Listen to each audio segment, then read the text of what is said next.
विकसित भारत ला आत्मनिर्भर भारत। भारत ला एथि कोन साइंस पिलांकर कोनोसी प्रकार भूमिका नै आपन मतरे सक्सेसफुल स्टूडेंट माने कोन जे कॉमर्स जन पिला खाली अछि 32% नंबर रखिथिया पिला रेसिडेंशियल कॉलेज रे साइंस पढ़िया को मन करछि केउ माने एलिजिबल साइंस पाए मतरे जॉब ना बिजनेस आपन को माने पुओ से साइंस बैकग्राउंड एमदी कोन पे कॉमर्स रो आपन देखो गोटे मु plan- तो बिजनेस करियो कि बिजनेस रिलेटेड किछि कैरियर करियो एमति हठात बाहर मनी सब पावर केवल साइंस बाटो न कॉमर्स आर्ट्स पढ़ी मते जने भलो कैरियर करियो सर एजुकेशन सक्सेस पाए पाए कोन टिप्स साइंस पढ़िबा कॉमर्स पढ़िबा गोटे पिला डिसिजन नबाटा बहुत बड़ भूल management knowledge accounts knowledge decision knowledge planning language shouldn't be the burden language को लेके काको जज करिबा कार इंटेलेक्चुअल ताको 10 जन लोक का जदी ने ठिया कर दिया होछि से सेठी स्टेज ऊपर थरुछि ता पार्टी खनी बारुछि नमस्कार जय जगन्नाथ मोस्ट मजदूर Sahu smooth run talks presence live story the story which inspires गोटे नुआ अध्यय को आपन मानक स्वागत आम सहित जे गेस्ट अछंती तांकर कोनोसी प्रकार परिचय एते मात्रा आवश्यकता नै काहेकि ना मास एजुकेशन जो आमे कहूचे किबा युवा गोष्ठी मानकर जो पाठ पढ़ा सेते बहुत बड़ भूमिका एपर्यंत मध्य तुले आछंती दुई जण पिला आराम पाखे अछंती डाहाण पाखे विक्रमादित्य साहू सर स्वागत जे कि साइंस विभाग बामपटे अछंती मनोरंजन बेहुरा सर भलो भाବରେ जणा जाको मनोज सर स्वागत सर आज ए कॉमर्स टीचर आपनकर अनेक अभिज्ञता अछि आपन को अभिज्ञता कोन जे कॉमर्स जण पिला खाइ अछि देखो वर्तमान कॉमर्स कहले आमे साधारणतरे गोटे बुझू कॉमनली एटा होची गोटे बिजनेस रो पैटर्न वर्तमान वर्ल्ड आमे जते सब बिजनेस लीडर देखुछे बा बिजनेस डेवलप्ड कंट्री बोली कहूछे अमेरिका इंग्लैंड जापान चाइना बस ये जो कंट्री गुडी को सेठी बिजनेस बहुत डेवलप ସେମାନେ लीडर ଆଉ ସେଇଠୁ ଦେଖନ୍ତୁ ସେଇଠୁ ସେମାନେ ଆଜି ସୁପର ପାୱାର ତାଙ୍କ ପାଖରେ ମନି ଅଛି ମନି ଇଜ ଦ ପାୱାର ତେଣୁ ବିଜନେସକୁ ଚଲେଇବା ପାଇଁ ଗୋଟେ ମ୍ୟାନ୍ ପାୱାରର ଆବଶ୍ୟକତା ଅଛି ଟେକ୍ନିକାଲ ନଲେଜ ସହିତ management knowledge accounts knowledge decision knowledge planning ଏଥିପାଇଁ ଆଜିକା ଡେଟ୍ରେ ପ୍ରତି ଦେଶ ସେମାନେ ତାଙ୍କ ବିଜନେସକୁ ଡେଭଲପ କରିବାକୁ ଚେଷ୍ଟା କରୁଛନ୍ତି ଲାଇକ୍ ଇଣ୍ଡିଆ आमे बहुत मात्रा चिंता कर ये जो बिजनेस आनिबा बड़ बड़ कंपनी बसैबा स्टार्टअप करबा एति बिजनेस नॉलेज आवश्यकता अछि सेति ये पाठर आवश्यकता आमे देखिबा लास्ट 20 इयर्स रे जा नथला एबे बहुत ग्रोइंग करी चलछि वर्तमान कॉमर्स रो एजुकेशन रो जा जा सब कोर्स दउजी ता गोटे बिजनेस को टॉप जबाकू ए नुहे जे गोटे छोट बिजनेस जदि आमे एमएनसी कथा भाबिबा मल्टीनेशनल कंपनी कथा भाबिबा एटी बिजनेस रो गोटे बड़ भूमिका रही जो तरी कि कॉमर्स बैकग्राउंड रो पिला माने से बिजनेस को चलेबे से बिजनेस के डिसीजन नेबे बिजनेस पाई मैनेजमेंट स्थिर करिवे एटी पाई कॉमर्स रो वर्तमान ग्रोइंग डिमांड्स तेणु ग्रोइंग डिमांड जेती रही वर्तमान स्टूडेंट्स पेरेंट्स गार्डियंस वर्तमान मोटिवेटेड्स पिला मान को तंकर कॉमर्स रे कैरियर दबारे अकॉर्डिंग टू मनोज सर जदि एते सब फैसिलिटी अछि कॉमर्स रे ताले केउ माने एलिजिबल साइंस पाए देखंतु एबे प्राय सबु गार्डियन कर प्रथम इच्छा जे ताका पिलाटी मैट्रिक परीक्षा देछि प्रथमे से साइंस पे आग्रह प्रकाश करछुन जदि कोनोची कारण तार साइंस पे मार्क सफिशिएंट न होला से कॉमर्स की आर्ट्स आड़ को मन बढ़ाऊँ एक्जाक्टली 100% करेक्ट नुह एमती भी पारे किसी भल पिला अच्छा जो मैंने A1 मार्क रखी कॉमर्स को लाइक कर तथापि छुआटी जन्म हवा बेल ठार बापा माँ परिवार लोकंर गोटा आशा थाए जे हठात पाठ पारे बापा तो बड़ हो गोटे डाक्तर हो कि इंजीनियर हो कि साइंटिस्ट हो पारे मो कथा आप ग्रहण न करें किंतु गोटे बापा माँ परिवार इत्यादि हठात का पार्टी बाहर ना जे तू बिजनेस करू कि बिजनेस रिलेटेड किसी कैरियर करू एमती हठात बाहर बाहर डाक्तर हो इंजीनियर हो वैज्ञानिक हो वकील हो आईएएस ऑफिसर से समय रे कॉमर्स रो किबा अलगा सब्जेक्ट रो किछु नथिला माने चाहिदा नथिला कोन पढुछु ना साइंस पढुछु साइंस रो गोटे सेही लेवल रो थिला तो एबे वैरायटी यो ऊपर को कथा आसले तो एबे भी सेमती होची अपन मते 32% ନମ୍ବର ରଖିଥିବା ପିଲା ରେସିଡେନ୍ସିଆଲ କଲେଜରେ ସାଇନ୍ସ ପଢ଼ିବାକୁ ମନ କରୁଛି, ଆମେ କ'ଣ କହିବା? ତେଣୁ ଗାର୍ଡିଆନ ମାନେ ଜାଣିଛନ୍ତି କି ଗାର୍ଡିଆନଙ୍କ ପାଖରେ ସେତିକି ଇନଫର୍ମେସନ ଆଭେଲେବଲ ନାହିଁ ଯେ ଗୋଟେ ପିଲା ସାଇନ୍ସକୁ ଛାଡ଼ି ଆଉ କିଛି ପଢ଼ି ଗୋଟେ ଭଲ କ୍ୟାରିୟର କରିପାରିବ। ତେଣୁ ମୁଁ ସାରଙ୍କ କଥାରେ ଏକମତ, କମର୍ସର ହ୍ୟୁଜ୍ ପ୍ରସ୍ପେକ୍ଟସ୍ ରହିଛି, ହ୍ୟୁଜ୍ କ୍ୟାରିୟର ରହିଛି, କିନ୍ତୁ ଏ ଜିନିଷ ଆମେ ଗୋଟେ ପିତାମାତା ଗାର୍ଡିଆନଙ୍କ ପାଖରେ ପହଞ୍ଚେଇ ପାରୁନେ ଯେ ନାଇଁ ସାଇନ୍ସକୁ ଛାଡ଼ି କମର୍ସ ଆର୍ଟ୍ସରେ ମଧ୍ୟ ଭଲ କ୍ୟାରିୟର ଅଛି, ଯେ ଯାହାକୁ ନେଇକି ଗୋଟେ ପିଲା ଭଲ ମଣିଷ ହେଇପାରିବ, ଭଲ ଜୀବନ ବିତେଇପାରିବ। ସାର୍ ଏବେକା ଟାଇମରେ କିଛି ଚେଞ୍ଜ ଦେଖାଯାଉନି, ଯେମିତି କି ଆଗରୁ ଥିଲା ଯାହା କ'ଣ ପଢ଼ିବୁ ନା ସାଇନ୍ସ ପଢ଼ିବୁ, ଗୋଟେ ପ୍ରେଷ୍ଟିଜିୟସ୍ ସବଜେକ୍ଟ ଥିଲା ସାଇନ୍ସ, ତ ଏବେ ଟାଇମରେ କିଛି ଚେଞ୍ଜ ଆପଣଙ୍କୁ ଫିଲ୍ ଆସୁନି? ମାନେ ଆଗ ତୁଳନାରେ ଏବେ ଟିକେ ଟ୍ରେଣ୍ଡ ବଦଳିଛି। ଯେମିତି ଆଗରୁ ଯେକୌଣସି ପରସେଣ୍ଟେଜ ରଖି ମାଟ୍ରିକ ପାସ୍ କରିଥିବା ପିଲା ସାଇନ୍ସ ପଢ଼ିବାକୁ ଇଚ୍ଛା କରୁଥିଲା, ଏବେ ସେମିତି ନାହିଁ। ଏବେ ଧୀରେ ଧୀରେ ଶିକ୍ଷା ଆଗକୁ ବଢ଼ିବା ଯୋଗୁଁ ଗାର୍ଡିଆନ ମାନେ ମଧ୍ୟ କନସିୟସ୍ ହେଲେଣି। ସେମାନେ ମଧ୍ୟ ଚାହୁଁଛନ୍ତି ଯେ ନାଇଁ କେବଳ ସାଇନ୍ସ ବାଟ ନୁହଁ, କମର୍ସ ଆର୍ଟ୍ସ ପଢ଼ିକି ମଧ୍ୟ ଜଣେ ଭଲ କ୍ୟାରିୟର କରିପାରିବ।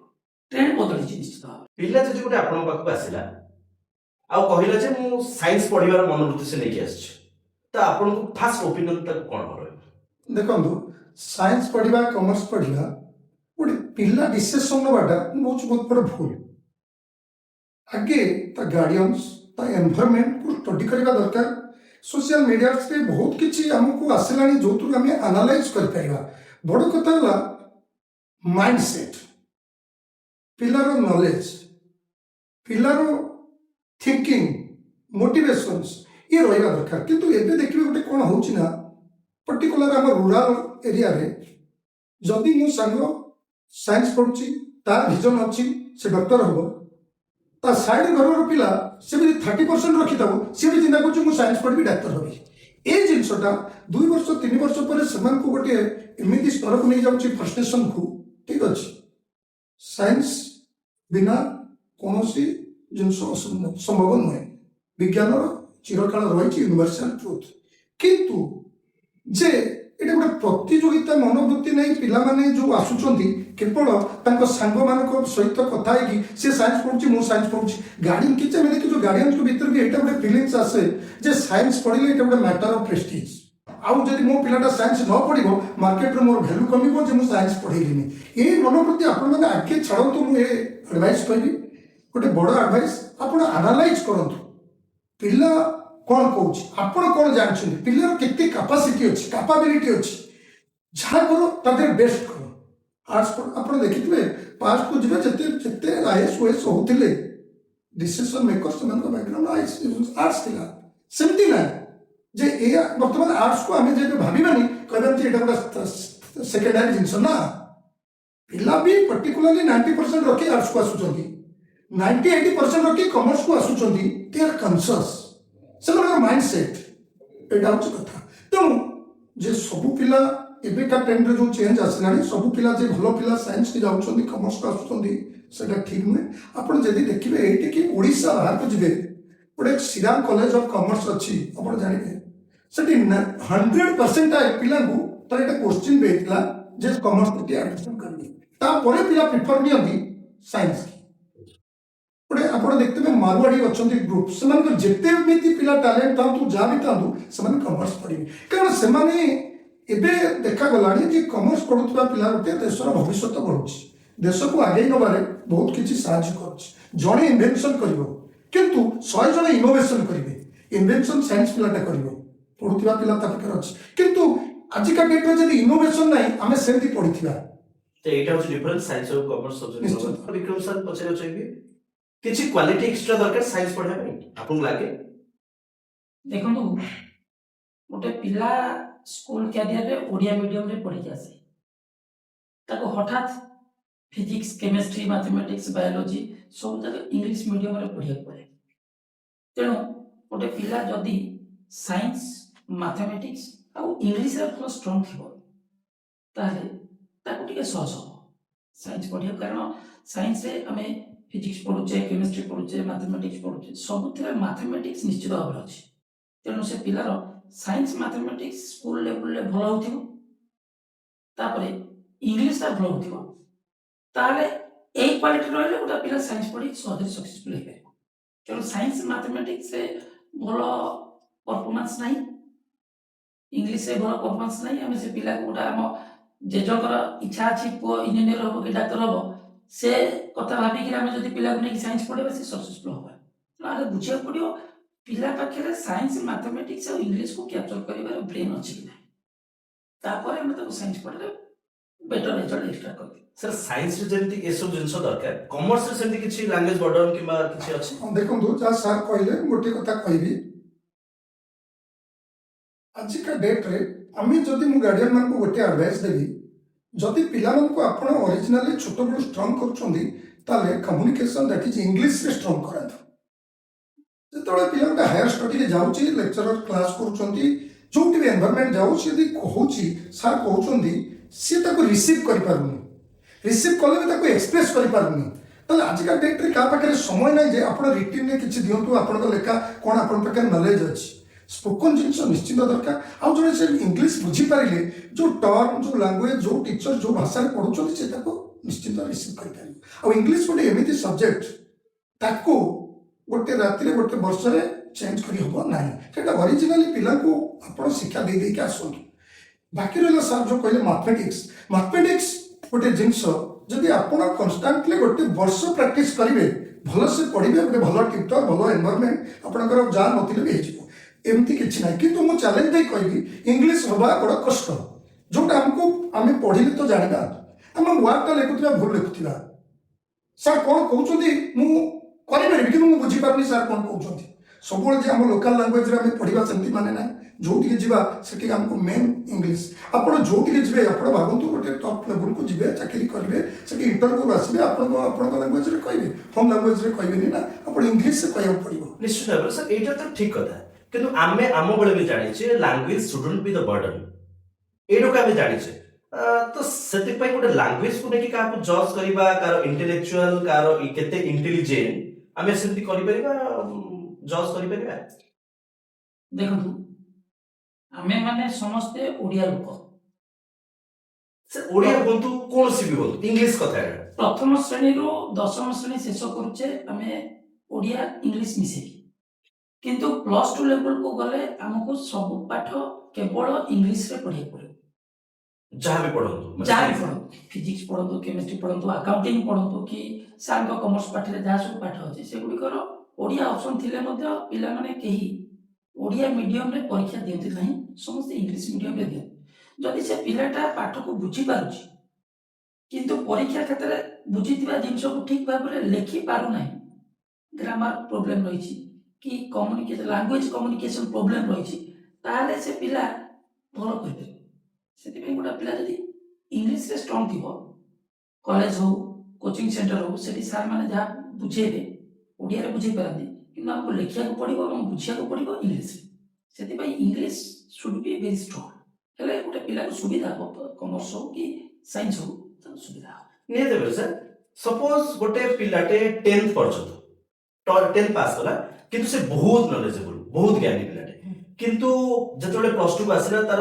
जो जेतु कम्युनिकेशन अकॉर्डिंग टू यू जेतु तार कम्युनिकेशन किबा तार जो लैंग्वेज स्किल बहुत डाउन अछि से तक मैनेज केमति करू कारण प्रथम मासिक से तो बुझी परिबो सब जिन सब तक मैनेज केमति करू हैंडल केमति करू प्रिपेयर केमति करू निजु देखो प्लस 2 को आसला पर हमें प्रत्येक क्लास रे हमें पिला को आगे अवेयरनेस करू जे तुमे कम्युनिकेशन टा को डेवलप करो हमें तुमे पाठ बुझी पारनु ओडिया रे बुझाई दबु हिंदी रे बुझाई दबु बुझी पारिबो किंतु तुमे आगु जे बड़ चैलेंज फेस करिवो हमें जे कहूना जे तुमे रात रात तुमको एटा दरकार तुमे कांस्टेंटली प्रैक्टिस करो न्यूज देखो न्यूज पेपर पढ़ो राइटिंग करो ऑटोमेटिकली एटा को जे नुए हमर जो कोर कोर्स अकाउंटिंग वाला मैथमेटिक्स वाला कि मैनेजमेंट वाला ता बढ़िया पढ़ो तारे सहित तमे इंग्लिश टा को नेकरी चलो सेटा गोटे तुमर पार्ट ऑफ ड्यूटी रे कि चलो बस ऑटोमेटिकली को दिन आपन रह जाइथिबो तापर गोटे बड़ कथा ला एबे भी हम क्लास रे पिला को कहजो पिला जो आसुछन गोटे जा कहले गोटे भलो स्टूडेंट आसुची किंतु ताके गोटे साइनेस अछि प्रेजेंटेशन स्टाइल ना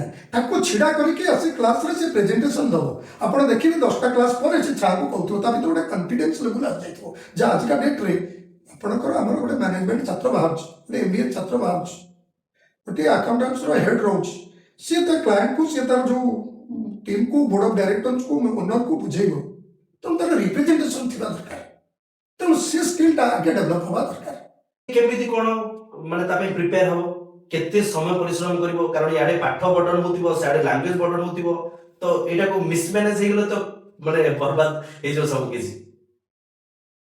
ଆମକୁ ପ୍ରଥମେ ଡିସିସନ ନେବାକୁ ପଡ଼ିବ ଗାର୍ଡିଆନ ଲେଭେଲରେ ଯେ ମୋ ପିଲାଟା ପ୍ରକୃତରେ ସାଇନ୍ସ ପଢ଼ିକି ପାରିବ କି ନାହିଁ। ଏ କଥା ପିଲାକୁ ତ ଆମେ ସାଇନ୍ସ ପଢ଼ିଲେ ପଢ଼ିବ, ଆର୍ଟ୍ସ ପଢ଼ିଲେ ପଢ଼ିବ, କମର୍ସ ପଢ଼ିଲେ ପଢ଼ିବ, ITI ପଢ଼ିଲେ ପଢ଼ିବ, କିନ୍ତୁ ଗୋଟେ ପିଲାର ଭଲ କ୍ୟାରିୟର ପାଇଁ ଡିସିସନ ମେକର ପ୍ରଥମେ ହେଉଛନ୍ତି ପ୍ୟାରେଣ୍ଟସ୍, ଏଇଥିପାଇଁ ଯେ ଫାଇନାନ୍ସ କରିବେ ସେମାନେ। ତେଣୁ ଗାର୍ଡିଆନ ପ୍ରଥମେ ବୁଝିବା ଦରକାର ଯେ ମୋ ପିଲାଟି ସାଇନ୍ସ ପାଠ ପଢ଼ି physics, chemistry, mathematics, biology, statistics, Hindi, Odia ଏସବୁ ପଢ଼ିକି ଭଲ କରିପାରିବ କି ନାହିଁ। ତେଣୁ ଯଦି ପିଲା ଉପରେ କନଫିଡେନ୍ସ ଅଛି ଯେ ନାଇଁ ଭଲ କରିପାରିବ ତାକୁ ସାଇନ୍ସ ଦିଅନ୍ତୁ। ଏବଂ ଆପଣ ଯେଉଁ କହିଲେ କେମିତି ପଢ଼ାପଢ଼ି କରିବ, ଯେଉଁଦିନ କଲେଜ ଅଛି ସେଦିନ 5 ରୁ 6 ଘଣ୍ଟା, ଯେଉଁଦିନ କଲେଜ ଛୁଟି ଅଛି ସେଦିନ 10 ରୁ 12 ଘଣ୍ଟା ସେଲ୍ଫ ଷ୍ଟଡି। କୋର୍ ସବଜେକ୍ଟ ଆର୍ଟ୍ସର କୋର୍ ସବଜେକ୍ଟ ରହିଛି, କମର୍ସର କୋର୍ ସବଜେକ୍ଟ ରହିଛି, ସାଇନ୍ସର ମଧ୍ୟ ରହିଛି, ସବୁବେଳେ ଫୋକସ୍ ରହିବ କୋର୍ ସବଜେକ୍ଟ ଉପରେ। କିନ୍ତୁ ସୋମ ବୁଧ ଶୁକ୍ର ଫିଜିକ୍ସ ପଢ଼ିଲେ, ମଙ୍ଗଳ ଗୁରୁ ଶନି କେମିଷ୍ଟ୍ରି ପଢ଼ିଲା, ତା ଭିତରେ ମ୍ୟାଥ ଆଉ ଅନ୍ୟ ବିଷୟକୁ ଆଡଜଷ୍ଟ କରିବ, କିନ୍ତୁ ସବୁଦିନ ଇଂଲିଶ ପଢ଼ିବାକୁ ପଡ଼ିବ। ସବୁଦିନ 1 ଘଣ୍ଟା ଇଂଲିଶ ଗ୍ରାମାର ପ୍ଲସ୍ ଭୋକାବୁଲାରୀ ତାର ଯାହା ସବୁ ରହୁଛି ଇଂଲିଶର, ଗୋଟେ ପିଲା ଇଂଲିଶରେ ନିଜ ପାଠକୁ ଏକ୍ସପ୍ରେସ୍ କରିବା ପାଇଁ ଯେଉଁ ଜିନିଷ ଦରକାର, ସେଥିପାଇଁ ପ୍ରତିଦିନ କୋର୍ ସବଜେକ୍ଟ ସାଙ୍ଗରେ 1 ଘଣ୍ଟା ତାକୁ ଇଂଲିଶର ଗ୍ରାମାର ଆଉ କମ୍ୟୁନିକେସନ, ସାର୍ଙ୍କ କହିବା ପରେ ଗ୍ରାମାର ଆଉ କମ୍ୟୁନିକେସନ ଟିକେ ଫୋକସ୍ କରିବାକୁ ପଡ଼ିବ। ନିହାତି ଭାବେ ସାର୍, ବିକ୍ରମ ସାର୍ କହିଲେ ଯେ ପ୍ୟାରେଣ୍ଟସ୍ ମାନେ ଡିସାଇଡ୍ କରିବା କଥା କଣ ସେ ପଢିପାରିବ, କିନ୍ତୁ ଆମେ ଦେଖିଛୁ ବହୁତ ଜାଗାରେ ପ୍ୟାରେଣ୍ଟସ୍ କୁହନ୍ତି ତୁ ସାଇନ୍ସ ପଢ, କିନ୍ତୁ ପିଲାର ଇଚ୍ଛା ନଥାଏ ସାଇନ୍ସ ପଢିବା ପାଇଁ, କିନ୍ତୁ ସେ ଅଲଗା ଅଲଗା ସବଜେକ୍ଟକୁ ବାଛିକି ସେ ବହୁତ ସକ୍ସେସଫୁଲ ହେଇଛନ୍ତି। ଆପଣ ସେ ଯଦି ବାପା ମା ତାଙ୍କ ପ୍ରେଷ୍ଟିଜ ପାଇଁ ସାଇନ୍ସ ପଢିବାକୁ କହିଥିବେ କିନ୍ତୁ ପିଲା ଆର୍ଟ୍ସ ପଢିକି ଗୋଟେ IAS କିମ୍ବା ବହୁତ ଭଲ ର୍ୟାଙ୍କରେ ପହଞ୍ଚିବ, ଆକୁ ନେଇ କଣ କହିବେ? ମୁଁ ସେ ଗାର୍ଡିଆନ ମାନଙ୍କୁ ଏଇ ଆଡଭାଇସ ଦେବି, ଏଇ କଥାଟାକୁ ସେମାନେ ଆଗେ ଗୁରୁତ୍ୱ ଦିଅନ୍ତୁ ଯେ ପିଲା କାହିଁକି କହୁଛି, ତା ଭିତରେ କିଛି ୱିକନେସ୍ ଅଛି କିମ୍ବା ତାର ସେଲ୍ଫ ଇଣ୍ଟରେଷ୍ଟ ଅଛି, ଯେଉଁଥିରେ ଗୋଟେ ପିଲା ଗୋଟେ ଦେଖନ୍ତୁ ଗୋଟେ ଷ୍ଟୁଡେଣ୍ଟର କ୍ୟାରିୟର ପାଇଁ 3ଟା ଜିନିଷ ନିହାତି ଆବଶ୍ୟକ। ପ୍ରଥମଟା ହେଉଛି ତାର ସେଲ୍ଫ ଇଣ୍ଟରେଷ୍ଟ, କୋଉଥିପ୍ରତି ତାର ଇଣ୍ଟରେଷ୍ଟ ଅଛି, ଆପଣ ତାକୁ ଜମା ସାକ୍ରିଫାଇସ୍ କରିବେନି, ସେ କୋଉ ଭଳିଆ ଷ୍ଟୁଡେଣ୍ଟ ହେଇଥିବ। ସେଲ୍ଫ ଇଣ୍ଟରେଷ୍ଟ ଇଏ ନୁହେଁ ଯେ କାହାଠୁ ଶୁଣିକିରି କାହା ଇଏ କି ତା ବିଷୟରେ ସେ ବହୁତ ଧ୍ୟାନ, କାରଣ ଦେଖନ୍ତୁ ବର୍ତ୍ତମାନ ଆମେ ସୋସିଆଲ ମିଡ଼ିଆରେ ବହୁତ କିଛି ଜାଣିଲେଣି ଆୱାରନେସ୍ ପାଇବା ପାଇଁ, ସେ ନିଜକୁ ମାପୁ ମୁଁ ପାରିବି କି ନାହିଁ। ସେକେଣ୍ଡ କଥା ହେଲା ସେ ଯୋଉଠି ପଢୁଛି, ଯୋଉ ଜାଗାରେ ପଢୁଛି ସେଠି ରେଗୁଲାରିଟି ରହୁ। ଥାର୍ଡ କଥା ରହିଲା କୋପରେସନ କର, ଟିଚର୍ସକୁ ତା ଏନଭାରମେଣ୍ଟକୁ କୋପରେସନ କର, ତାହେଲେ 3ଟା ଜିନିଷ ହେଲେ ମୁଁ ଭାବୁଛି ସଫଳତାର ମନ୍ତ୍ର, ସେ ଯେକୌଣସି ପିଲା ସକ୍ସେସ୍ ପାଇଯିବ। ଆଉ ବାକି ଯୋଉ ସାର୍ ଯୋଉ କଥା କହୁଥିଲେ କମ୍ୟୁନିକେସନ ନେଇ, ଏଥିପାଇଁ ମୁଁ ଭାବୁନି କିଛି ଗୋଟେ ପ୍ଲାନ୍ କରି ଇଂଲିଶକୁ ପଢିବାକୁ ପଡିବ। ଆପଣ ଯୋଉ ଏନଭାରମେଣ୍ଟରେ ରହୁନାହାନ୍ତି, ହାୟର ଷ୍ଟଡିରେ କହିଲି ଗୋଟେ ମେସରେ ରହୁଛନ୍ତି, ହଷ୍ଟେଲରେ ରହୁଛନ୍ତି, ଆପଣ ଥରେ ଟ୍ରାଏ କରନ୍ତୁ, ଯେତେ ସମୟ କଥା ହୁଅନ୍ତୁ ନିଜ ଭିତରେ ଇଂଲିଶରେ କଥା ହୁଅନ୍ତୁ, ଖାଇଲେ ପିଇଲେ ବସିଲେ କଥା ହେଲେ ଇଏ ହେଲେ ଆପଣ ମାସକ ଭିତରେ ଦେଖିବେ ଆପଣଙ୍କ ଇଂଲିଶ ଅଟୋମେଟିକାଲି ଡେଭଲପ ହେଇଯାଇଥିବ। କାରଣ ଗୋଟିଏ ପ୍ରସଙ୍ଗ ଅଛି, ତୁ ତ ଯା ମୁଁ ତ ସେଇଆ, କାହା ଉପରେ କେହି ହସିବାର ନାହିଁ, ତୁ ଭୁଲ କରିବୁ ମୁଁ ଭୁଲ କରିବୁ ଆମର ଚାଲିଯିବ ମ୍ୟାନେଜ ହେଇଯିବ, କିନ୍ତୁ ଆମେ ଇଂଲିଶରେ ସେଇଟାକୁ କରିବା ଅଟୋମେଟିକାଲି, ତୋ ଭୁଲ ମୁଁ ଧରିବୁ ମୋ ଭୁଲ ତୁ ଧରିବୁ, ବାସ୍ ଆମେ ରେକ୍ଟିଫାଇ ହେଇକା ପଢିବା। ଏଇଟା ଗୋଟେ ରେଗୁଲାରଲି ପ୍ରକ୍ରିୟାରେ ଚାଲିବ, ଆପଣ ଦେଖିବେ 2 ବର୍ଷ ପିଲା ସେ ଗ୍ରାଜୁଏଟ୍ ହେଇ ବାହାରିଲା ବେଳକୁ ସେ ଫ୍ଲୁଏଣ୍ଟ କହୁଥିବ। ତେଣୁ ତା ପାଇଁ ଯେ ଗୋଟେ ବସିକି ଆମେ ସ୍ପେଶାଲ ପଢିଲେ ଆଡେ ଆମର ଯୋଉ କ୍ୟାରିୟର ରହିଛି ତାକୁ ଫୋକସ୍ କରିପାରିବା ନାହିଁ। ମୁଁ ଗୋଟେ କଷ୍ଟ ଆକାଉଣ୍ଟାଣ୍ଟ ହେବାକୁ ଚାହୁଁଛି, ଗୋଟେ ଚାର୍ଟାର୍ଡ ଆକାଉଣ୍ଟାଣ୍ଟ ହେବାକୁ ଯାଉଛି, ବାସ୍ ତେଣୁ ମୁଁ ତା ଦେହରେ ଫୋକସ୍ କରିପାରିବିନି, କାରଣ ଇଏ ନଥାଏ ଇଂଲିଶ ମୋର ରହିଲା ଲାଭ କ'ଣ ହବ। ଏଇଟା ମତେ ଦରକାର ଆଗେ ମୁଁ କ୍ୟାରିୟର ଟ୍ରାଏ କରିବା ଦରକାର, ନିଜ ଉପରେ try କରିବା ଦରକାର। ବାସ୍ ତେଣୁ ନିଜେ ଯୋଉ ଏନଭାରମେଣ୍ଟରେ ରହୁଛନ୍ତି, ଗ୍ରୁପରେ 4 ଜଣ ସାଙ୍ଗ ରହୁଛନ୍ତି, ଆପଣ 4 ଜଣ ଭିତରେ ପ୍ରାକ୍ଟିସ୍ କରନ୍ତୁ। ପ୍ରାକ୍ଟିସ୍ ମାନେ ଯେ ବହି ଖେଳିକି ନୁହେଁ, କଥାବାର୍ତ୍ତା ଯୋଉ ଡେଲି ୟୁଜୁଆଲ ଲାଇଫରେ ଆପଣ ଯାହା କରୁଛନ୍ତି, ଗାଳି ଇଂଲିଶରେ ହୁଅନ୍ତୁ, କଥାବାର୍ତ୍ତା ଇଂଲିଶରେ ହୁଅନ୍ତୁ, ବାହାରକୁ ନ ଯାଆନ୍ତୁ, କେହି ହସିବାର ନାହାନ୍ତି, ସେଇ ଜିନିଷଟା ଆପଣଙ୍କୁ ନେଇ କୋଉଠି ପହଞ୍ଚେଇବ। ଆମେ ତ ଦେଖୁଛୁ ପ୍ରାକ୍ଟିକାଲି, ଗୋଟେ ପିଲା କ୍ଲାସରେ ଛିଡା ହେଲେ ମୁଣ୍ଡ ତଳକୁ କରିକି ଛିଡା ହେଉଥିଲା, ଏବେ ସେ କନଫିଡେଣ୍ଟଲି ସ୍ପିଚ୍ ଦଉଛି ଆଉ ରିପ୍ରେଜେଣ୍ଟେସନ କରୁଛି, ମିଟିଂକୁ ମ୍ୟାନେଜ କରୁଛି, ଏସବୁ ହଉଛି। ଆପଣଙ୍କର କହିବେ କି ଯଦି ଗୋଟେ ପିଲାର ଷ୍ଟେଜ ଫିୟର ବହୁତ ପିଲାଙ୍କର ଥାନ୍ତି, କିନ୍ତୁ କମ୍ୟୁନିକେସନ ଆଉ ନଲେଜ ଏ 2ଟା ଯଦି ମିଶିଯିବ ତାହେଲେ ଷ୍ଟେଜ ଫିୟର ନିହାତି ଭାବେ କଟିଯିବ, ଆକୁ ନେଇ କଣ କହିବେ? ଷ୍ଟେଜ ଫିୟର ଆଉ ଟ୍ୟାଲେଣ୍ଟ ଏ ଦୁଇଟା ଯାକ ସମାନ କଥା ନୁହଁ। ହେଇପାରେ ଗୋଟେ ପିଲା କ୍ଲାସରେ 90% ଉପରକୁ ସ୍କୋର କରୁଛି, କିନ୍ତୁ ତାକୁ 10 ଜଣ ଲୋକଙ୍କ ଆଗରେ ଯଦି ନେଇକି ଠିଆ କରି ଦିଆଯାଉଛି, ସେ ସେଠି ଷ୍ଟେଜ ଉପରେ ଥରୁଛି, ତା ପାଟି ଖନି ମାରୁଛି। ତେଣୁ ଏ ଜିନିଷକୁ ଆଭଏଡ୍ କରିବାକୁ ହେଲେ ସେ ପିଲାକୁ ପ୍ରଥମେ ଧୀରେ ଧୀରେ ଅଇନା ସାମ୍ନାରେ ଠିଆ ହେଇକି ପ୍ରାକ୍ଟିସ୍ କରିବାକୁ ପଡ଼ିବ। ଯେ ମୁଁ ଗୋଟେ ସଭାରେ ଛିଡ଼ା ହେଇଛି, ମୋ ଆଗରେ 1000 ଲୋକ ବସିଛନ୍ତି, ମୁଁ ମିରର ସାମ୍ନାରେ ଠିଆ ହେଇକି ପ୍ରାକ୍ଟିସ୍ କରିବି, ଧୀରେ ଡର ଛଡ଼େଇବି କେମିତି ମୁଁ ଏଇ ଯେଉଁ ଷ୍ଟେଜ୍ ଫିୟର ରହିଛି ମୋ ପାଖରେ। I M A good student, I M doing much better in my subjects, but I have A fear to face the public. ସେଇ ଜିନିଷଟାକୁ ହଟେଇବାକୁ ହେଲେ ଗୋଟେ ପିଲା ଦର୍ପଣ ସାମ୍ନାରେ ଠିଆ ହବ, ଯାହା କହିବାକୁ ଚାହୁଁଛି 1000 ଲୋକଙ୍କ ଆଗରେ ଦର୍ପଣ ଆଗରେ ଠିଆ ହେଇକି ସେମିତି କହିବ। ଏଇ ଜିନିଷ ଧୀରେ ପ୍ରାକ୍ଟିସ୍ କଲେ ସାଙ୍ଗମାନଙ୍କ ଆଗରେ ଠିଆ ହେଇକି ପ୍ରାକ୍ଟିସ୍ କରିବ, ତାପରେ କିଛି ଅଧିକ ଲୋକଙ୍କ ଆଗରେ, ଏଇ ଯେଉଁ ଜିନିଷ ପ୍ରତି ଆଗ୍ରହ ସୃଷ୍ଟି କରି ଯଦି ଧୀରେ ସେ ପ୍ରାକ୍ଟିସ୍ କରିବ ତାହେଲେ ହେଇଯିବ। ଏ ଜିନିଷ ବଡ଼ କଥା ନୁହେଁ। सर कॉमर्स और साइंस दीटा एबेका टाइम रे बहुत ऊपर अछंती, आर्ट्स की को तळे नै सब्जेक्ट बहुत भलो अछि, किंतु आपणकर मतरे कॉमर्स कोन कॉमर्स सब्जेक्ट जो देखो आमे वर्तमान गोटे विजन रखी जे विकसित भारत 2047 आमे जो स्वाधीनतार 100तम ईयर पालन करजे तार ऊपर वर्तमान आमे कार्य करूचे। मु भाबुची सेति पई आमे वर्तमान सबु गवर्नमेंट रो सबु प्रोग्राम टुवर्ड्स चलीची जे डेवलपमेंट ऑफ एजुकेशन सेति पई न्यू एजुकेशन पॉलिसी आसीची, पिला को स्किल डेवलपमेंट करा जाउची। जे आज आगे थिला देखिबे 10 वर्ष रे 5 वर्ष पूर्व बुक स्टडी आउ ना, एबे पिला प्रैक्टिकल ओरिएंटेड हेबे, जा पढुचंती ताकू अप्लाई करबे कोठी करबे। वर्तमान न्यू एजुकेशन पॉलिसी आसीची जे पिला माने प्रैक्टिकल स्टडी करबे जाकी कोठी करबे, सेति पई एनवायरनमेंट कोन अछि, आम पाखे संसाधन कौन अच्छी, इंफ्रास्ट्रक्चर कौन अच्छी, से बिजनेस दरकार। तेणु बिजनेस ग्रोइंग हम नुआ स्टार्टअप चली बिजनेस रे से पिला माने जो जा जानुचंती नॉलेज ताकू नहीं कि अप्लाई करेंगे छोट बेलू, तापर से ऑटोमेटिकली स्किल तांकर बढ़ी जीवो, तेमानकर नॉलेज बढ़ी जीवो, सेमान जो विकसित भारत आमे देखुचे आम जीडीपी को $30 ट्रिलियन रे पहुंचेबा पई आमे निश्चित सक्सेस हबा। आ कॉमर्स ही या कर पाइबो, कारण आमे देखंतु इंडिया रे वर्तमान आम गोटे एनवायरनमेंट क्रिएट हो गलानी, वर्ल्ड रे सब कंट्री बिजनेस करने आसले आग्रह। कारण आम गोटे बड़ कथा हूँ सरस्वती माता अच्छी गोटे आशीर्वाद, आमर ये मैन पावर, आम मैन पावर होती बहुत स्ट्रंग। आमर देखो गोटे चार्टर्ड अकाउंटेंट, गोटे साइंटिस्ट, गोटे डॉक्टर कि गोटे कॉस्ट अकाउंटेंट, गोटे मैनेजमेंट प्रोफेशनल समस्त थ्रू आउट इंडिया वर्ल्ड रे बहुत ग्रोइंग डिमांड। तेणु से जिन बिजनेस आम इंडिया को आसूची आम से आम एम्प्लॉयमेंट दबा, ये आम एजुकेशन सिस्टम भी चेंज है। आम आम पिला बाहर को जावाई जाऊना, गोटे भल पाठ पढ़ुला भल चाकरी करने बाहर को जाऊला, बर्तमान ये वर्ल्ड बड़ बड़ सफ्टवेयर कंपनी बसला, बड़ बड़ मैन्युफैक्चरिंग हब है, सर्विस सेक्टर खोलला, सबू आम आम जो वेपन्स सब तैयारी कलु, जो आत्मनिर्भर भारत आड़ को चलीचु। तेणु ये सबू को चलैवाई गोटे कॉमर्स पिला दरकार, कॉमर्स नॉलेज रखि दरकार, ताको प्रोडक्ट को मार्केटिंग करने मैनेजमेंट पिला दरकार, अकाउंट्स करने account chartered accountant cost account दरकार, डिसीजन नवाई गोटे फाइनेंशियल एनालिस्ट दरकार, वेंडर नॉलेज। इमाने वर्तमान हाई पेइंग सैलरी सहित अपॉर्चुनिटी पाउछंती। आउ जो देखिबे वर्तमान आमे जॉब दउचे भारत सरकार बा जॉब जो सृष्टि करूछंती मोस्टली ए मार्केटिंग रे आउ बिजनेस आमे गढ़िबारो, बिजनेस तैयारी करिबारो एथरे जॉब क्रिएट होछि। सर निहत बेले विकसित भारत अकॉर्डिंग टू सर आत्मनिर्भर भारत ला एथरे कोन साइंस पिलांकर कोनोसी प्रकार भूमिका नै? देखो बिजनेस बाटे है, साइंस एंड टेक्नोलॉजी अन्य बाटे है। आर्टिफिशियल इंटेलिजेंस माध्यम रे आमे 1000 लोकों काम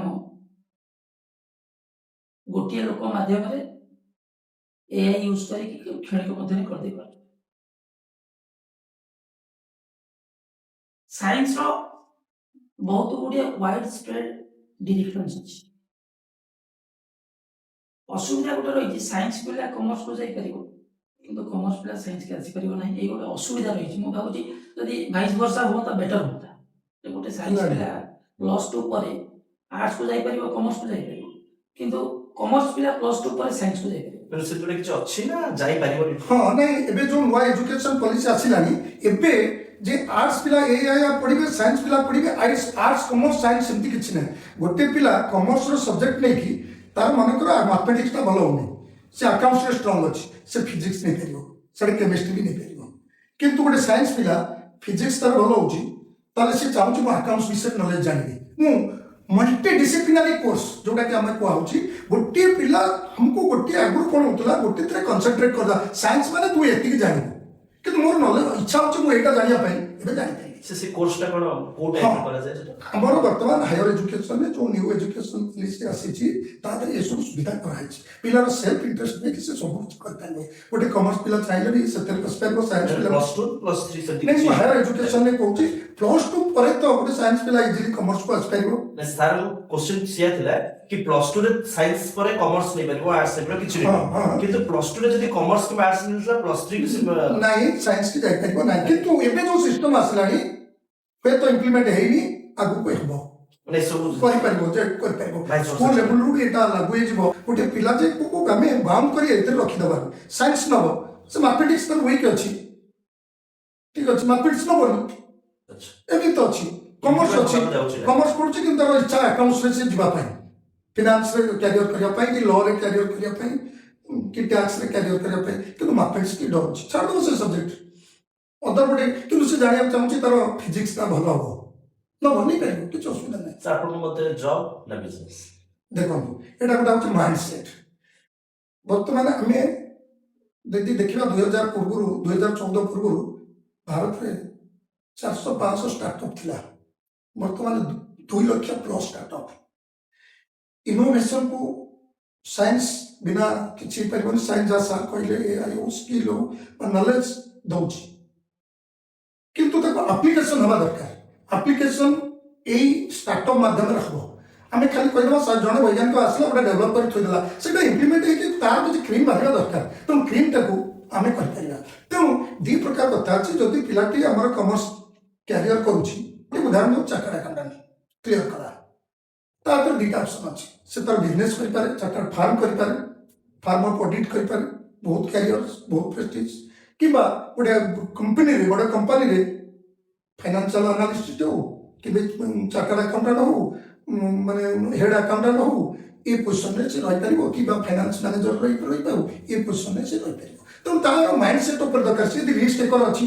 स्टार्टअप करिया चाहूछि तो मैं वेलकम आपण देखो बड़ बड़ इंडस्ट्रियलिस्ट जो माने हमर अछंती कुमार मंगल बिरला होंतु आपण ना सुनिथिबे टाटा होंतु जो माने हमें सब देखुचे बड़ बड़ प्रोमिनेंस हमर रहिसंती इंडस्ट्रियलिस्ट से माने कॉमर्स को बैकग्राउंड करछंती हमें सुनिछु कि आपनको माने पुओ से साइंस बैकग्राउंड जियो हे परति कॉमर्स किंतु एमदी कोन पे कॉमर्स रो आपण ओटे देखो मु मुडु एई कथा देखिली मु कॉमर्स रो ब्रांड हे पारे किंतु मु फर्स्ट गोटे कथा कहछि पिलार सेल्फ इंटरेस्ट देखिया अछि मु छुआ बड़ देखिछि सार भी ताको बाई पर्सनली जानिछंती रिलेशन अछि से क्लास 6 बेले तार निजे रिमोट गाड़ी करी चलाए रेडियो करी चलाए सेति बड़ हम देखिछु पैसा मागिबो बाकी दियो मु या करबी से करबी तार सेही टेक्नोलॉजी ऊपर बहुत थिला नॉलेज तापर बाय द वे क्लास 9 रे से मते बाउंड कला जे मते गोटा लैपटॉप दरकार मोबाइल थिला भलो मोबाइल थिला जे से तार करे लैपटॉप दरकार कोरोना पीरियड बिला मते लैपटॉप आनी देली सेतुर सिए माने गोटे कोन भाबी भगवान कोन आसला से कोनोसी एजुकेशनल इंस्टीट्यूशन रे आज पर्यंत से कोनोसी कोर्स आपनकर आईटी रो सॉफ्टवेयर कंप्यूटर रो करी ना किंतु से क्लास सब से हायर करी तादेरु शिखिकी से क्लास 10 रे वेबसाइट निजे बनै पारछि सबु लैंग्वेज शिखिकी कंप्यूटर रो वेबसाइट निजे बनै जोटे कि आम बनै मु देखली तार आईटी ऊपर नॉलेज रहितला तेणु मु ताको फोर्स कलिनी तू कॉमर्स को आसबेनी कि मो झियो मते फॉलो करे से कॉस्ट अकाउंटेंट एमबीए दीटा को से मो प्रोफेशन को कैरी करबा को चाहूची आइदर ता इच्छा से ଚାକିରି ତାକୁ କ୍ୟାମ୍ପସ୍ ବି ଆସିଲାଣି ଯାଇପାରେ ଅର୍ ସେ ଯାଇପାରେ। ଏଇଠି ପୁଅ ବାବଦରେ କହିବି ଥାଇକି ବି କିନ୍ତୁ ମୋର ଯେଉଁ ବିଜନେସ୍ର ଜେନେରେସନଟା ରହିଛି ଜେନେଟିକ୍ଟା ରହିଛି ପୁଅ ଝିଅ ରହିଛି। ସେ ବର୍ତ୍ତମାନ ବିଟେକ୍ କରୁଛି ଆଇଟିରେ, କିନ୍ତୁ ସିଏ ବର୍ତ୍ତମାନ ଡିଜାଇନରେ ଏକ୍ସପର୍ଟ। ବର୍ତ୍ତମାନ ସେ ତାର ସେଲ୍ଫ ଇନକମ୍ ଘରେ ବସି କରିପାରୁଛି, କୋଉଠି ଇଏ ନାହିଁ, ଫ୍ରିଲାନ୍ସିଂ କରିକି କରିପାରୁଛି। ବଡ଼ ବଡ଼ ୟୁଟ୍ୟୁବର୍ସ ଯେଉଁମାନେ ତାକୁ ହାୟାର କରୁଛନ୍ତି ଏସବୁ କାମ କରିପାରୁଛି। ତା ଛଡ଼ା ବର୍ତ୍ତମାନ ତାର ଗୋଟେ ଓନ୍ ଷ୍ଟାର୍ଟଅପ୍ ସିଏ କରିଛି, ଯୋଉଠିକି ସିଏ ବର୍ତ୍ତମାନ ଚାକିରି ଫଳରେ ନାହିଁ, କହୁଛି ଚାକିରି କ'ଣ କରିବି ଷ୍ଟାର୍ଟଅପ୍ କରିଛି। ତାର ଗୋଟେ ଗାର୍ମେଣ୍ଟ ବ୍ୟବସାୟ, ତାର ସିଏ ତାର ଏ ଠାରୁ ଜେଡ୍ ପର୍ଯ୍ୟନ୍ତ ତାର ଡିଜାଇନିଂ, ତାର ମାର୍କେଟିଂ ମୋଠାରୁ ଶିଖିଲା, ଆକାଉଣ୍ଟସ୍ ମୁଁ ରହିଲି। ତେଣୁ ଆମେ ମିଶିକିରି ତାର ଗୋଟେ ବର୍ତ୍ତମାନ ଷ୍ଟାର୍ଟଅପ୍, ତା ଷ୍ଟାର୍ଟଅପ୍ ବର୍ତ୍ତମାନ ବର୍ଷେ ହେଲାଣି ଚାଲିଲାଣି, ଭଲ ଭାବରେ ସକ୍ସେସଫୁଲି ଲଞ୍ଚ କରୁଛି। ବର୍ତ୍ତମାନ ସିଏ ଚାଲିଛି, ଆଉ ସିଏ ସାଇନ୍ସ ପଢ଼ିକି ବି ମୁଁ ଭାବୁଛି ଫ୍ୟୁଚରରେ ସେ ଚାକିରି କରିବନି, ସେ ବିଜନେସରେ ରହିବ। ସାର୍ ନିହାତି ଭାବରେ ଆପଣଙ୍କୁ ଯଦି ପଚରା ହବ ଜବ୍ ନା ବିଜନେସ୍, ଆପଣ କ'ଣ ବୁଝିବେ? କିମ୍ବା ଆପଣଙ୍କର ପରେ ଯଦି ଆପଣଙ୍କ ପିଲା ଯଦି ପଚାରନ୍ତି କିମ୍ବା ଚାହାନ୍ତି କିଛି କରିବା ପାଇଁ, ଚାକିରି କରିବା ପାଇଁ କିମ୍ବା ଜବ୍ କରିବା, ଆପଣ କ'ଣଟା ରେଫର କରିବେ ତାଙ୍କୁ? ଦେଖନ୍ତୁ, କଥାରେ ଅଛି ସରକାରୀ ଚାକିରି କରି ଆପଣ କେବଳ ଘରର ପରିବା ବଦଳେଇ ପାରିବେ, ଆଉ ଦେଶର କିଛି ବଦଳେଇ ପାରିବେ। ମାନେ ଆମ ଏଇ ଗାଁ ଗହଳିରେ ଆମେ ଯେଉଁ ସବୁ ଗାଡ଼ି ଦେଖୁଛେ, ସେ ଗାଡ଼ି ଭିତରେ ସବୁଠୁ ଭଲ ଦାମିକିଆ ଗାଡ଼ିଟା ହେଉଛି ଫର୍ଚୁନର ଗାଡ଼ି। ଆପଣ IAS ଅଫିସର ହେଇ ନିଜ ନାଁରେ ଫର୍ଚୁନର ଗାଡ଼ି ଚଢ଼ିପାରିବେ। ଆପଣଙ୍କୁ ଯଦି ଜର୍ମାନ ଗାଡ଼ି ଚଢ଼ିବାର ହେବ ତାହେଲେ ଆପଣ ଚାକିରି କରି ଜର୍ମାନରେ ତିଆରି ହେଉଥିବା ଗାଡ଼ି ଚଢ଼ିପାରିବେ। ତେଣୁ ଯଦି ଦୁନିଆରେ ମିଳୁଥିବା ସବୁ ପ୍ରକାରର ଏସୋ ଆରାମ ପାଇଁ ଆପଣ ଇଚ୍ଛା କରିବେ, ତାହେଲେ ସେଥିପାଇଁ ଆପଣଙ୍କୁ ଚାକିରି ଛାଡ଼ିବାକୁ ପଡ଼ିବ। ଆପଣ ଚାକିରି କରି ଲାଇଫ୍ର ଯେଉଁ ଟପ୍ ଲେଭେଲର ଯେଉଁ ଆଚିଭମେଣ୍ଟ ସେ ଜାଗାରେ ପହଞ୍ଚି ପାରିବେ ନାହିଁ। ତେଣୁ ମୋ ମତରେ ଛୋଟବେଳେ ଆମେ ପିଲାମାନଙ୍କ ଜନ୍ମ ହେଲା ବେଳୁ କିଛି କରିବା ପର୍ଯ୍ୟନ୍ତ ତାକୁ ଶିଖେଇବା ଦରକାର ଯେ ବାପା ତୁ ଚାକିରି କଲା ବାଲା ନୁହଁ, ଚାକିରି ଦେଲା ବାଲା ହେବାକୁ ଚେଷ୍ଟା କର। ତେଣୁ ଗୋଟେ ପିଲା ଯଦି ଚାକିରି କରିକି ଲକ୍ଷେ ଟଙ୍କା ରୋଜଗାର କରିବ, ସେ ଚାକିରି ଦେଲା ବାଲା ହେଇଥିଲେ 10 ଲକ୍ଷ ରୋଜଗାର କରିବେ। ନିଜର ଉନ୍ନତି, ଘରର ଉନ୍ନତି, ଗାଁର, ଦେଶର, ସମାଜର ସମସ୍ତଙ୍କର ଉନ୍ନତି ହେଇପାରିବ। ତେଣୁ ମୋ ପ୍ରିଫରେନ୍ସ ହେଉଛି ଆମେ ଛୁଆଟି ବେଳୁ ପିଲାଙ୍କୁ ଗାଇଡ଼ କରିବା ଦରକାର, ଚାକିରି କଲା ବାଲା ନୁହଁ, ଚାକିରି ଦେଲା ବାଲା ହେବ। ମାଲିକ ନିହାତି ଭାବରେ ସାର୍, ଆପଣ ଆପଣଙ୍କ ଷ୍ଟୁଡେଣ୍ଟ ଯେଉଁମାନେ ଦେଖୁଛନ୍ତି, ଆପଣ କମର୍ସରେ ସଫଳତା ପାଇଁ ଆପଣଙ୍କର ମତ କ'ଣ ରହିବ? ଦେଖନ୍ତୁ, କମର୍ସକୁ ଗୋଟିଏ ଅପସନ୍ ହିସାବରେ ନିଅନ୍ତୁନି, ଗୋଟେ ପ୍ରାୟୋରିଟି ହିସାବରେ ନିଅନ୍ତୁ। ଏଥିରେ ବହୁତ କୋର୍ସ ଅଛି ଆପଣଙ୍କର ଲେବୁଲ ନେଇକି। ବାକି ରହିଲା ଯେଉଁ ସାଧାରଣତଃ ଅଛି, ଗୋଟେ ପିଲା ଆମର ଯେଉଁ କୋର୍ସ ସବଜେକ୍ଟ ରହିଛି, ଚାର୍ଟାର୍ଡ ଆକାଉଣ୍ଟାଣ୍ଟ ହେଲା, କଷ୍ଟ ଆକାଉଣ୍ଟାଣ୍ଟ ହେଲା, ମ୍ୟାନେଜମେଣ୍ଟ କୋର୍ସ ରହିଲା, ଯାହା ସବୁ ରହିଲା, ଏଥିରେ ଆପଣଙ୍କୁ ପଶିଯିବା ଇଜି, ଏଣ୍ଟ୍ରି କରିବା ଇଜି। ଗୋଟେ ଗ୍ରାଜୁଏସନ୍ ପରେ ବା +2 ପରେ ଆପଣ ଚାର୍ଟାର୍ଡ ଆକାଉଣ୍ଟାଣ୍ଟ, କଷ୍ଟ ଆକାଉଣ୍ଟାଣ୍ଟ, କମ୍ପାନୀ ସେକ୍ରେଟାରୀ କୋର୍ସରେ ଜଏନ୍ କରିପାରିବେ। କିନ୍ତୁ ଏଥିରେ ବାହାରିବାକୁ କଷ୍ଟ। ଏଠି ଆପଣଙ୍କୁ ମିନିମମ୍ 7ରୁ 8 ଘଣ୍ଟା କିମ୍ବା 10 ଘଣ୍ଟା ପରିଶ୍ରମ କରିବାକୁ ପଡ଼ିବ। ପୁରା ଗୋଟିଏ ଅବଜେକ୍ଟ ସହିତ ଲାଗିକି ରହିବାକୁ ପଡ଼ିବ। ଏମିତି ନୁହେଁ ଯେ ମୁଁ ଗୋଟେ କୋର୍ସ ଆଡ଼ମିସନ୍ କରିଦେବି ଆଉ ବୁଲିବି, ତାହେଲେ ଆପଣମାନେ ଏ କୋର୍ସକୁ ଆସନ୍ତୁ ନାହିଁ। ଯଦି ଆପଣ ଏ କୋର୍ସକୁ ଯାଉନାହାନ୍ତି, ଆପଣଙ୍କର ଗୋଟେ ଫ୍ୟାମିଲି ପ୍ରୋବ୍ଲେମ୍ ଅଛି କିମ୍ବା କିଛି ଫିନାନ୍ସିଆଲ ପ୍ରୋବ୍ଲେମ୍ ଅଛି, ତାହେଲେ ଆପଣ +3 କମର୍ସ ପରେ ଆପଣ ବି ଗୋଟେ ଆକାଉଣ୍ଟସର ପ୍ୟାକେଜ କୋର୍ସ ରହୁଛି, କମ୍ପ୍ୟୁଟର ନଲେଜ ରହୁଛି। ଆପଣ ନିଜର ଗୋଟେ ଇନକମ୍ 20-30 ହଜାର କରିପାରିବେ ନିଜ ଯଦି ଚାକିରି କରୁଛନ୍ତି। ସକ୍ସେସଫୁଲ ପାଇଁ କ'ଣ କ'ଣ ଆପଣଙ୍କ ଟିପ୍ସ ରହିବ? ହଁ, ସକ୍ସେସଫୁଲ କହିଲି ଯେ ଏଥିପାଇଁ ଆପଣ କୋର୍ସଟାକୁ ଯାହା କରୁଛନ୍ତି ଗୋଟେ ଭର୍ବାଲରେ ନିଅନ୍ତୁନି, ଗୋଟେ ସିରିୟସରେ ନେଇକି ନିଅନ୍ତୁ। ଏଥିପାଇଁ ପରିଶ୍ରମ କରନ୍ତୁ। ଆପଣଙ୍କ ପାଇଁ ଗୋଟେ ଭଲ ଅପରଚ୍ୟୁନିଟି ଆଗକୁ ୱେଟ୍ କରି ରହିଛି। ଏମିତି ନୁହେଁ ଯେ ଖାଲି ମୁଁ 20 ଘଣ୍ଟା ପଢ଼ିଦେଲେ ହେଇଯିବ। ସେଥିପାଇଁ ଗୋଟେ ବ୍ରେନ୍ ଦରକାର, ଆଉ ମାଇଣ୍ଡ ସେଟ୍ ବି ଦରକାର। ମୁଁ ପାଠ ପଢ଼ିବି, ମୁଁ ଗୋଟେ ଚାର୍ଟାର୍ଡ ଆକାଉଣ୍ଟାଣ୍ଟ ହେବି, ମୁଁ ଗୋଟେ କଷ୍ଟ ଆକାଉଣ୍ଟାଣ୍ଟ ହେବି, କି ମୁଁ ଏ କୋର୍ସ କରିବି, ଏଥିପାଇଁ ଗୋଟେ ଅବଜେକ୍ଟ ରହିବା ଦରକାର। ତେଣୁ ତୁମେ 4 ବର୍ଷ 3 ବର୍ଷ ମୋତେ 5 ବର୍ଷ ଖଟିବାକୁ ଅଛି, ତାପରେ ମୁଁ ଏନ୍ଜୟ କରିବି। ମୁଁ 5 ବର୍ଷ ଖଟିବିନି, ବୁଲିବି, ଲାଇଫ୍ ସାରା କାନ୍ଦିବି, କିମ୍ବା 5 ବର୍ଷ ଖଟିଦେବି, ଲାଇଫ୍ ସାରା ଏନ୍ଜୟ କରିବି। ମୁଁ ମୋର ତାପରେ ମୁଁ ଚାର୍ଟାର୍ଡ ଆକାଉଣ୍ଟାଣ୍ଟ ହୁଏ, କଷ୍ଟ ଆକାଉଣ୍ଟାଣ୍ଟ ହୁଏ, କି ମୁଁ ପ୍ଲେନ୍ ଗୋଟେ ଗ୍ରାଜୁଏଟ୍ ହୁଏ, ମୋ ହାତରେ 2ଟା ଅପସନ୍ ଅଛି। ମୁଁ ବିଜନେସ୍ କରିପାରିବି ଅର୍ ମୁଁ ଜବ୍ ବି କରିପାରିବି। ମୁଁ ଚାକିରି ଦେବି ନା କାହା ପାଖରେ ଯାଇ ଚାକର ବା ଆମେ ଯଦି କହିବା ସର୍ଭ୍ୟାଣ୍ଟ, ଏଇଟା କହିବାକୁ ଟିକେ ଖରାପ ଲାଗୁଛି, ସର୍ଭ୍ୟାଣ୍ଟ ଆମେ କହୁ ଗଭର୍ଣ୍ଣମେଣ୍ଟ ସର୍ଭ୍ୟାଣ୍ଟ, ସରକାରୀ ଚାକିରିଆ।